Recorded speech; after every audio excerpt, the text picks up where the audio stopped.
Pak Kadi sudah menjelaskan hal yang paling penting dalam pencatatan sipil adalah terdapat 2 bemper. 1 bemper sudah dibahas, bemper yang lainnya kita akan coba tanyakan sekrusial apa yang memang harus ditangani oleh Disduk Capil, khususnya Disduk Capil Kota Bandung. Pak, mangga. Ya, Teh Santi, saya mungkin itu bahasa saya kalau bemper ya. Jadi kalau bemper kan bukan berarti harus beradu gitu. Itu hanya melambangkan bahwa itu loh layanan yang paling depan, kira-kira seperti itu. Nah, sehingga di kantor kami seluruhnya kita punya 4 bidang ya, gitu, 4 bidang. Jadi bidang pendaftaran penduduk, kemudian bidang pencatatan capil, 2 bidang itu di bawah, itu dengan pelayanan masyarakat. Sementara bidang supporting di atas itu ada bidang pengelolaan informasi administrasi kependudukan dan pemanfaatan data itu di atas. Nah, sekarang terkait dengan bidang pencatatan sipil, ini yang mengurusi peristiwa-peristiwa penting. Tadi sedikit saya sudah menyampaikan filosofinya. Itu ada akta kelahiran ya, ketika pertama kali anak dilahirkan. Nah, untuk pelayanan akta kelahiran ini tadi sudah kami sampaikan, terutama ini diakselerasi melalui layanan mapping tadi, memberikan pelayanan keliling dengan mobil layanan keliling, dengan tim penduduk rentan tadi di dan Mahmudin ini kita punya 10 mobil layanan. 10 ya Pak? 10 mobil layanan, dan saya kira ini terbanyak di Indonesia. Terbanyak di Indonesia. Alhamdulillah ini berkat respon dari Pak Wali Kota, Pak Wakil Pak Sekda beserta seluruh jajaran, dan dari DPRD Kota Bandung. Kita memiliki girah atau semangat pelayanan yang sama, sehingga kita sendiri memiliki fasilitas yang luar biasa. Jadi kami juga sangat terbantu untuk ini semua. Nah, untuk pencatatan sipil, selain kami akselerasi dengan sebaran lokasi, dengan layanan jemput bola, dengan layanan online, nah kita juga berkolaborasi dengan fasilitas-fasilitas kesehatan. Nanti mungkin kami banyak mengurai terkait dengan inovasi-inovasi. Nah, terkait dengan ini kita punya inovasi Plana. Ya, jadi pelayanan untuk berkolaborasi dengan tempat persalinan Plana. Persalinan. Jadi ketika bayi baru lahir, dilahirkan di lokasi persalinan di rumah sakit di Kota Bandung, rumah sakit tersebut melayani untuk persalinan. Nah, kita sudah berkolaborasi jadi langsung di situ gitu ya Pak? Jadi si akta kelahirannya sudah diterbitkan di sana. Bukan hanya akta kelahiran, update kartu keluarganya. Nah, bukan hanya update kartu keluarganya, termasuk kartu identitas anaknya. Satu paket semuanya Pak ya? Satu paket. Dan sekarang ini kita juga memperkuat kolaborasi itu dengan BPJS Kesehatan. Jadi kepesertaan JKN KIS-nya juga langsung terakses. Terintegrasi semuanya Pak ya? Terintegrasi layanan itu. Jadi ketika wargi Bandung melahirkan di sana, istilah kita, mereka akan mendapatkan layanan 4-in-1. Bukan 3-in-1 lagi ya Pak, udah 4 ya? Sudah 4, sudah 4. Jadi dia datang di satu lokasi persalinan, dan itu sudah kerjasama dengan kita, dan mereka akan mendapatkan 4-in-1 tadi. Wow. Dan ini terus kita kembangkan. Jadi di tahun ini hampir seluruhnya rumah sakit umum swasta yang melayani persalinan itu sudah terintegrasi ya? Terintegrasi, tidak kurang dari 32 rumah sakit. Ditambah kita juga dengan 7 puskesmas. Karena di Kota Bandung ini baru 7 puskesmas yang melakukan pelayanan persalinan. Kita sudah mengakses itu. Sekarang kita juga dengan klinik-klinik yang menyelip persalinan, termasuk kita juga sudah kerjasama dengan Ikatan Bidan Indonesia. Sehingga nanti para bidan itu juga kita akses. Sekarang sudah beberapa dari sekian ratus bidan swasta ini, sehingga mereka bisa melakukan nanti pelayanan induknya. Nah, ini kolaborasi. Ada hal yang sangat mendasar tentu saja. Kenapa kolaborasi ini bisa terjadi? kemarin ada pertanyaan Pak Kadis, itu bukannya memindahkan pekerjaan, bukan memindahkan pekerjaan, karena ini pekerjaan kita semua. Betul. Ketika rumah sakit juga memiliki kapasitas untuk melakukan pelayanan administrasi, kenapa tidak mereka Sekalian juga gitu ya, Pak itu. ya? Dan ini sangat direspon dengan baik ya di Kota Bandung ini. Nah, ini barangkali pelayanan-pelayanan kita yang mudah-mudahan terus kami jaga konsistensinya dalam upaya mengakselerasi ya sesuai dengan tema kita hari ini dan memberikan kemudahan kepada masyarakat. Dan satu hal barangkali, dengan bagaimana kita mengakselerasi seluruh layanan di tempat-tempat tadi kita yang sudah kita sampaikan, termasuk dengan kolaborasi yang kita ciptakan, seluruh layanan kita itu gratis. Gratis ya? Gratis. Jadi masyarakat tidak berbayar, dan kami sudah tekankan itu jangan berbayar dan tidak boleh berbayar. Tidak boleh berbayar. Nah, karenanya untuk layanan-layanan tadi seperti KTP, KK dan lain-lain, kami selalu menghimbau urus sendiri. Iya. Karena timbulnya mereka layanan jadi berbayar itu ketika kita nggak mau ngurus sendiri. Nyuruh orang lain. Sementara kan kalau ya gratis itu layanan kita ya. Ketika mereka naik Gojek, masa iya kita yang harus bayar? Harus ada ongkosnya ya Pak ya. Terus ternyata yang ngurus itu, aduh, kelaparan, mereka mampir di warteg gitu ya. Di rumah makan. Dibebankan kepada kita. Gitu. Makanya sendirilah. Dan ini juga sangat penting dalam rangka pengamanan data diri mereka. Seringkali mereka banyak komplain, kenapa data kita kok digunakan bocor gitu ya. Data kita misalnya digunakan untuk dalam tanda kutip penipuan seperti itu, baru bahwa pernah menyerahkan begitu ya Pak ya. Nah, di samping kita juga ada undang-undang perlindungan data pribadi, ya kita juga selaku pribadinya harus mengamankan. Iya, bahwa data pribadi adalah sifatnya private dan juga rahasia ya Pak ya. Gitu. Nah, di catatan sipil itu juga selain tadi kematian juga kelahiran ada kematian. Nah, sama halnya barangkali itu bisa diakses di lokasi-lokasi layanan kecuali yang kolaborasi tadi. Nah, khusus untuk kematian ini kita punya kolaborasi khusus. Ini idenya dari Pak Wali Kota Bandung ya, Kang Farhan. Dia menyampaikan begini kepada saya, Pak Kadis, tahu nggak ketika ada masyarakat mereka berduka, orang tua atau sanak saudaranya itu meninggal. Siapa Wali? Sedih kan, kita sedih. Artinya apa? Maka tugas kita selaku pemerintah itu harus ada bukan hanya sekedar sedih, tapi ada rasa empati. Dan empati kita itu diwujudkan dalam bentuk kewajiban kita. Ada hak mereka yang harus kita berikan, ada kewajiban yang harus kita lakukan yang harus kita lakukan. Apa itu? Terkait dengan akta kematian.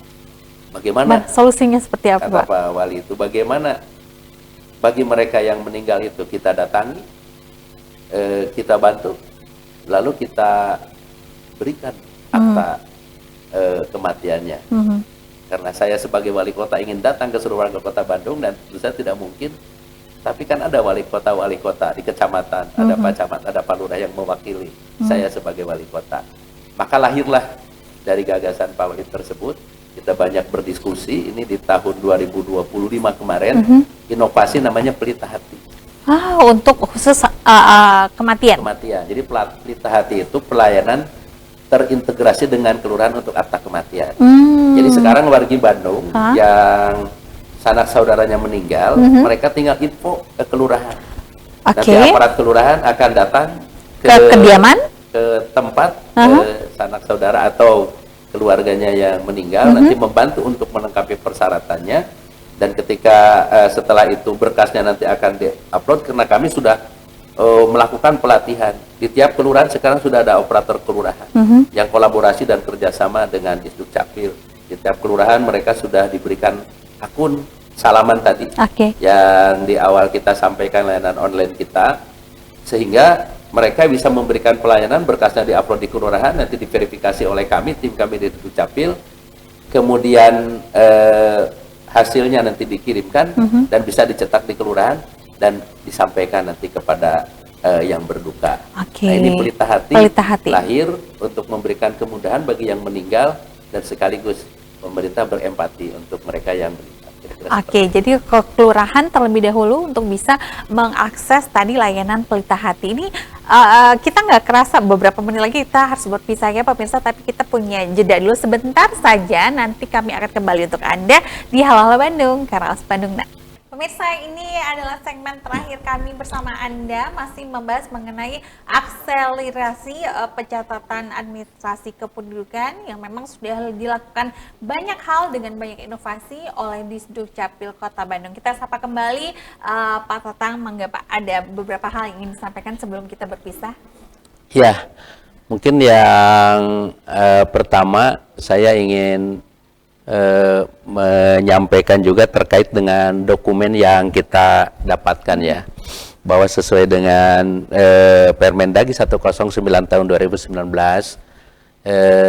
dokumen kita ini sekarang memang sangat dimudahkan dengan kertas HVS, bisa di print outnya Sendiri ya? ya sendiri, kemudian warna putih dan 80 gram ya. Betul. Kertasnya ini bisa di print out oleh kita. Kalau dulu kan seperti bentuknya ijazah. Betul. Ada list pinggir. Kalau sekarang untuk memudahkan masyarakat itu bisa di print out di mana saja. Kemudian tanda tangannya di sana juga sudah dalam bentuk QR code, ada barcode. Nah, ini kami jelaskan karena ini seringkali warga masyarakat, bagaimana Pak Kadi saya akan masuk ke instansi yang lain ya, untuk sekolah dan lain-lainnya, ini harus legalisir. Ini kami jelaskan bahwa sesuai dengan Permendagri 104 tahun 2019, jadi dokumen Adminduk yang saya sampaikan tadi yang sudah ada QR code itu sudah tidak usah dilegalisir. Karena autentikasinya nanti bisa diakses ya, bisa dilihat. Ini barangkali kami tegaskan. Kemudian yang kedua, bahwa selain kita secara fisik tadi memiliki dokumen-dokumen Adminduk itu, kita juga sekarang ada dokumen secara digital. Jadi ada identitas kependudukan digital. Jadi sederhananya IKD ini adalah bentuk digital dari dokumen kependudukan yang tersimpan di dalam perangkat digital kita, dalam ini gadget. Dan ini sangat memudahkan untuk kita, terutama dibandingkan dengan dokumen fisik. Sekarang kan kalau kita membawa dompet sering ketinggalan, gitu kan, hitung-hitungannya dibandingkan dengan handphone, lebih dulu handphone yang dibawa. Nah, sekarang ini seiring dengan perkembangan teknologi, dokumen-dokumen kita itu bisa tersimpan di dalam identitas kependudukan digital. Karenanya kami menghimbau barangkali kepada wargi Bandung khususnya untuk segera mengaktifasi IKD ini, supaya data kita itu bisa secara mudah dan aman tersimpan di dalam dokumen kita. Barangkali lebih di dalam perangkat kita. Jadi lebih jelasnya silahkan nanti untuk bisa mendatangi tempat-tempat layanan kami tadi di 30 kecamatan, di Gerai, ke kantor dinas kami. Kenapa? Karena untuk IKD ini memungkinkan harus bertatap muka dengan para operator kami. Kenapa? Karena seringkali ada warga yang datang kepada kami, Pak Kadis, kami ini ada tawaran yang mengatasnamakan dari karyawan Dukcapil untuk melakukan aktivasi IKD. Itu tolong diabaikan. Karena kami tidak melakukan tawar-menawar seperti itu. Jika mau, silahkan dan artinya mereka menyampaikan itu tidak tatap muka. Coba saja nanti mereka dihubungi, bertemunya di kantor dinas di mana. Dan kalaupun kami akan melakukan layanan itu pasti secara resmi ke dinas instansi, kami akan melakukan secara resmi. Jadi kunci utama dari IKD ini sampai saat ini ya, itu harus bertatap muka dengan operator kami. Ini jangan sampai nanti wargi merasa isi form gitu enggak ya Pak ya? Ya, nanti mereka sudah tinggal mendownload aplikasi IKD-nya. Kemudian yang kedua, barangkali terkait dengan layanan-layanan kami tadi, baik pendaftaran penduduk, kemudian juga pencatatan sipil, ini sudah sangat dimudahkan dengan sebaran-sebaran lokasi tadi. Dan kami juga melakukan upaya-upaya kolaborasi Nah, selain tadi dengan rumah sakit juga kita melakukan kolaborasi juga dengan KUA, Kantor Urusan Agama. Jadi ketika kita melakukan pernikahan, nanti update kartu keluarganya sudah bisa dilakukan di Kantor Urusan Agama, KUA. Jadi si kakaknya sudah bisa diterbitkan di sana. Kemudian itu kita beri nama Kompakang. Kompak. Ya, kolaborasi mengenai pelayanan admin dukcapil kerjasama dengan Kementerian Agama. Banyak banget Kota Bandung. Kemudian dengan Pengadilan Agama juga kita ada siapa sistem integrasi layanan kolaborasi dengan Pengadilan Agama. Siapa gitu seperti itu. PA ya Pak. Ya, artinya perubahan status nanti setelah melakukan perceraian juga update-nya sudah bisa dilakukan di sana, kartu keluarganya bisa diterbitkan di sana. Oke, jadi setelah menerima apapun data, begitu ya, langsung berubah saat itu juga, tidak perlu untuk mengunjungi Jalan Ambon ya Pak ya? Nah, kira-kira ya, seperti paling itu. penting ya. Oke, menarik sekali, ternyata banyak sekali perubahan yang sudah dilaksanakan oleh Disduk Capil Kota Bandung, pemirsa, dengan banyaknya layanan, kemudian tadi langsung menyasar masyarakat Kota Bandung yang sangat membutuhkan, apalagi dalam proses tadi akta kematian ya. Memang semua layanan harus dilakukan dengan tanpa mengabaikan sisi humanisnya, dan itu sudah dilakukan oleh Disduk Capil Kota Bandung. Jadi untuk Anda jangan pernah lagi punya mindset bahwa urusan pencatatan kependudukan adalah hal yang rumit, ruwet dan panjang. Semuanya ada, bisa dimudahkan segala urusannya dengan banyak layanan yang sudah disediakan. Mudah-mudahan di lain waktu kita bisa bertemu lagi Pak Kadis dengan inovasi yang luar biasa membantu masyarakat Kota Bandung, dan tadi ada 4-in-1, semoga jadi 10-in-1 one day gitu ya Pak, kita bisa berbincang mengenai progres luar biasa dari Disduk Capil Kota Bandung. Dan untuk teman-teman di kantor Disduk Capil Kota Bandung, tetap semangat melayani dengan hati dan tanpa melupakan sisi humanis. Dan yang paling penting, semoga akselerasinya tidak berhenti sampai di sini ya Pak ya. Terima kasih banyak atas kehadirannya. Ada yang mau disampaikan kepada pemirsa Pak? Sedikit. Ya, pertama saya mengaturkan terima kasih kepada Bandung TV ya, yang senantiasa setia membantu dalam rangka menyampaikan informasi sosialisasi terkait dengan pelayanan publik, khususnya terkait dengan admin dukcapil. Yang kedua, untuk wargi Bandung khususnya, mari kita lengkapi data diri kita, jangan menunggu di saat kita perlu. Kemudian mari lengkapi data diri kita dengan melakukan pelayanan secara langsung. Kenapa? Karena terkait dengan data admin duk itu adalah data yang sangat penting, jangan sampai digunakan oleh pihak-pihak yang tidak berkepentingan. Karenanya silahkan melalui informasi yang sudah kami sampaikan, mudah-mudahan ini dapat memberikan informasi terkait dengan lokasi-lokasi layanan kita, serta bagaimana tata cara pelayanannya. Dan untuk lebih jelasnya silakan untuk mengakses media informasi kami, baik secara langsung maupun melalui media sosial. Selanjutnya kami tegaskan bahwa seluruh layanan admin dukcapil ini adalah gratis. Saya kira itu, terima kasih. Ya, terima kasih Pak Kadis, gratis. Sekali lagi kita mari bantu bersama-sama Disduk Capil Kota Bandung untuk mewujudkan layanan kependudukan yang cepat, mudah, transparan, dan juga inklusif bagi masyarakat Kota Bandung. Saya Krisanti pamit, terima kasih untuk Anda. Kita ketemu lagi di dialog berikutnya dalam program Halo Halo Bandung, Karaos Bandung Now.